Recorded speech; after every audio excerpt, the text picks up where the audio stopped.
Welcome back to Joko Yo. If you're in Johnston right now, the county you're in is named after a man that hardly anybody remembers. Not the man that most people assume it's named after, not the Confederate general whose army fought the last major battle of the Civil War right here on Johnston County soil.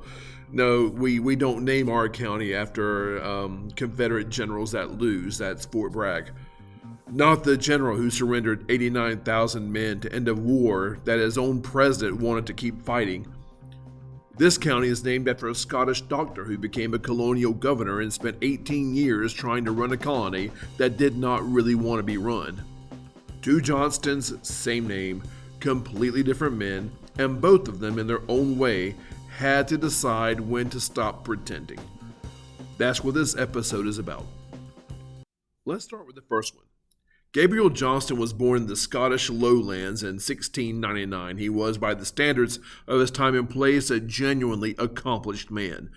He studied at Edinburgh and St. Andrews.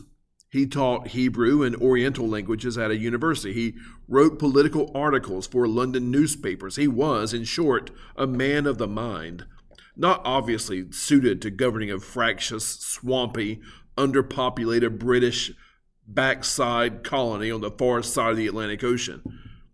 He got a job anyway. Royal governors were appointed by the crown, and connections mattered more than qualifications. In 1734, Gabriel Johnston arrived in North Carolina to take up his post. He arrived to find a colony that welcomed new leadership. His predecessor had been a man named George Burrington, a violent, profane, widely despised person. Johnston, by contrast, was received with what one account describes as almost unanimous delight. He seemed to be exactly what the colony needed. And then reality set in. The inevitable frictions arose between a chief executive sworn to promote the interests of the crown and an assertively independent citizenry equally determined to maintain the rights granted them by the Lords Proprietors. The colonists didn't want to pay their quit rents, essentially land taxes owed to the crown. The assembly and the governor fought constantly. Johnston dissolved the assembly multiple times. The assembly refused to cooperate, and because his own salary was paid from the quit rents, he was uncompensated for 13 of his 18 years of office. 13 years without pay. He stayed anyway. He stayed and he built things. Under his watch, North Carolina got its first printer, its first newspaper, its first printed laws. He encouraged immigration, especially from his native Scotland. That's how we get Cumberland County. The colony's population tripled during his tenure. New counties were formed as settlements expanded westward.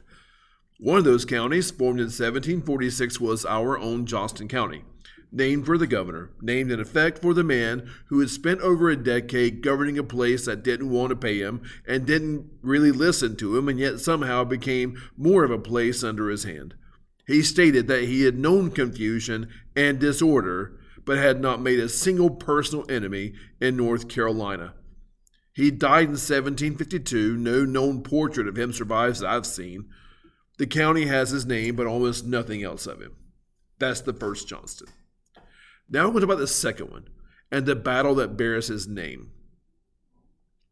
Joseph Eggleston Johnston was born in Virginia in 1807, more than a half century after the county was named. He has no connection to Johnston County at all. He attended West Point, served in the U.S. Army, and when his home state of Virginia left the Union in 1861, he resigned his commission and joined the Confederacy, despite the fact that, by all accounts, he opposed slavery and opposed secession. He did it anyway. Say what you want to. His loyalty to Virginia made him do it anyway.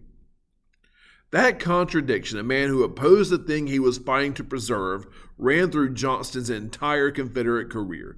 And his entire Confederate career was defined by a battle of wills with a guy named Jefferson Davis that never really ended.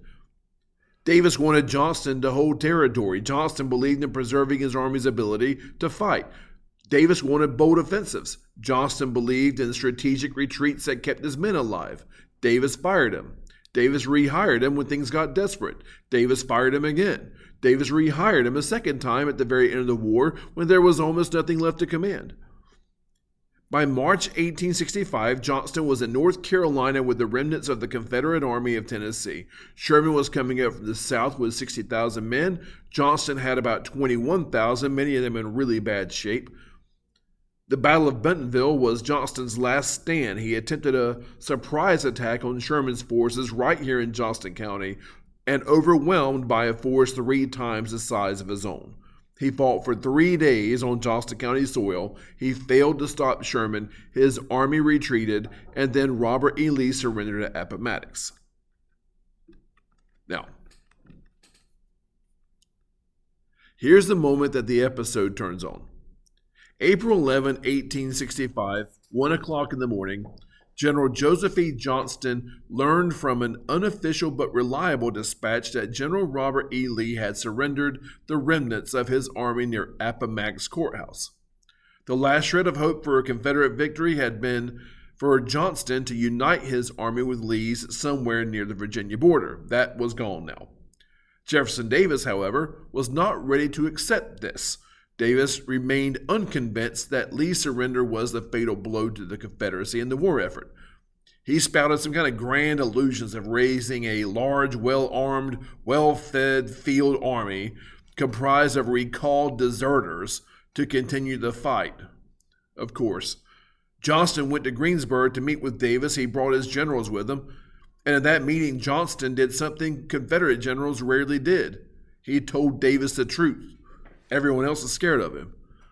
He told him the army was outnumbered 18-1, that they had no money, no factories, no ability to produce more arms, that to continue fighting would only devastate the South without significantly harming the enemy.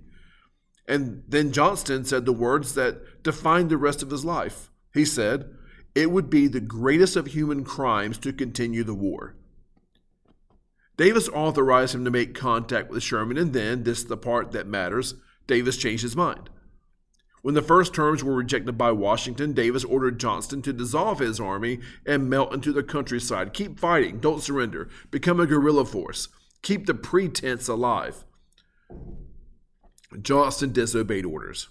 He met Sherman again at the Bennett Farm on April 26. He disobeyed a direct order. He signed the surrender, 89,270 soldiers, the largest single surrender of the Civil War. More troops than Lee surrendered, more troops than anybody surrendered.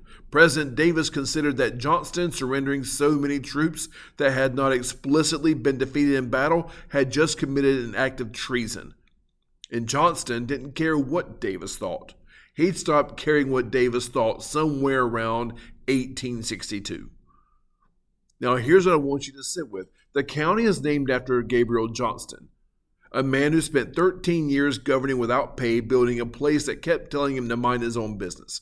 A man who, when the news came that his Scottish countrymen had been slaughtered by the British army at Culloden, refused to order a celebration. Instead, he signed deeply and said, "I see here the names of many of the friends of my childhood and of my youth." Not performing triumph, not playing the role of loyal royal governor, just a man being honest about what something cost. The county's most famous battle is named after General Joseph Johnston, a man who told his president the war was over when his president refused to hear it, who disobeyed a direct order to keep fighting because he believed continuing would be a crime, who surrendered 89,000 men and let Jefferson Davis call him a traitor to do it. Two Johnstons, a century apart, no blood relation, no connection. Both of them, at the moment that mattered, chose reality over performance. That's the county's name. That's the county's most famous battle, and most people driving through I-95, they have no idea about either story. One of my favorite bands of all time, REM, wrote World Leader Pretend in 1988 about someone who has built walls around themselves, who's been playing a game of power and control, who finally, at the end of the song, realized that the only way forward is to tear the walls down yourself, because if you don't, somebody else will do it for you, and it will be worse. Jefferson Davis was the world leader pretending, still calling for offensives when there were no troops, still believing in a Confederacy that existed only in his imagination, still playing the role of a president of a nation that never even existed to begin with.